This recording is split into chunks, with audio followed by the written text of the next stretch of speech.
Knuckle Sandwich is a turn-based RPG, but the battles feature quick, WarioWare-like minigames. As bright and colorful as Knuckle Sandwich looks, there's a warning right at the beginning about featuring death, and there's some darker moments in this game. And while embarking on a quest of getting a job in Bright City, you soon find out there's another world affecting yours, and you have to set out with your new friends to figure out what's going on and who's behind it. You'll run into all sorts of characters through the story, and some of them are quite over the top. I will say that I felt too many characters were randomly coming in out of nowhere at points, but eventually that slows down and most of them end up with a purpose.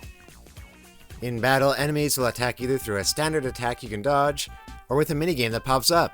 Do poorly in these minigames and you'll receive damage. Well, if you do well, it serves as a counterattack to the enemy.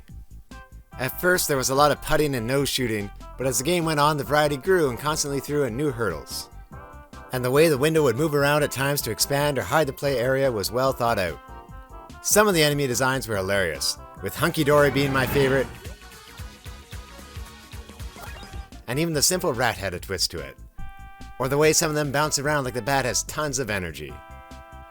For your own standard attacks, they mix between 3 types, with 2 of them being repeatable to make a huge combo, and I loved how there was a critical hit spot in one of them like reloading in Gears of War.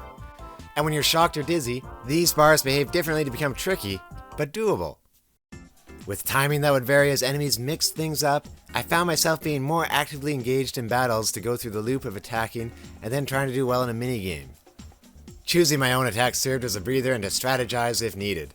Later I'd find out with some enemies my attacks didn't do much, and doing well in their minigame attack was key. Looking back, I only wish there were more minigame special attacks to the main character.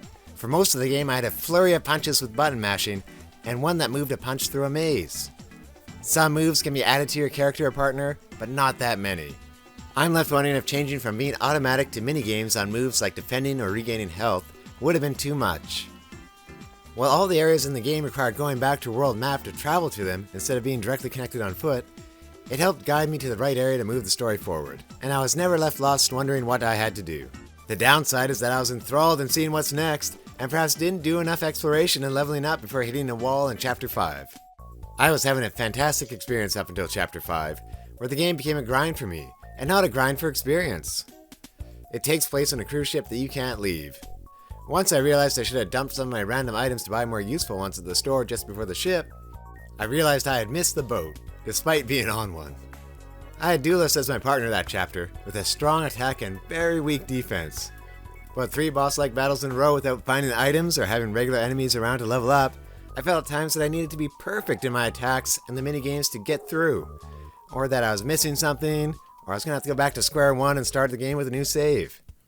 I regretted not choosing Duelist earlier to potentially use him in a previous, easier chapter, if that even was an option. Instead of starting over though, the game does have several accessibility options that I tried out for the gauntlet in Chapter 5, such as lowering damage and skipping a battle. One of these 3 battles had a unique rating spin to it, and I loved the premise, but I wish I had been more cautious and better prepared going in.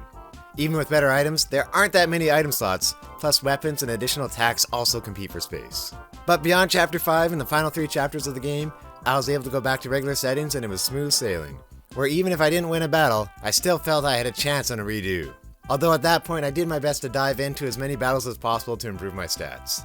And the game added in unexpected, memorable gameplay moments in several of the remaining boss battles that made it extremely rewarding to finish the game. In the end, with its quirky humor, minigame variety, and over-the-top presentation, I like Knuckle Sandwich a lot. The story comes around full circle and wraps up in a really clever way. Near the end, there are more familiar characters that develop and less randomness coming in out of nowhere. And new minigames pop up in battles consistently throughout the whole game to keep things fresh. The amount of variety in the presentation is almost sensory overload at times, but I love the effort there and it made for a one-of-a-kind experience. Thanks for watching, and for more for GameXplain, take a look at the videos on the left. Until next time, goodbye.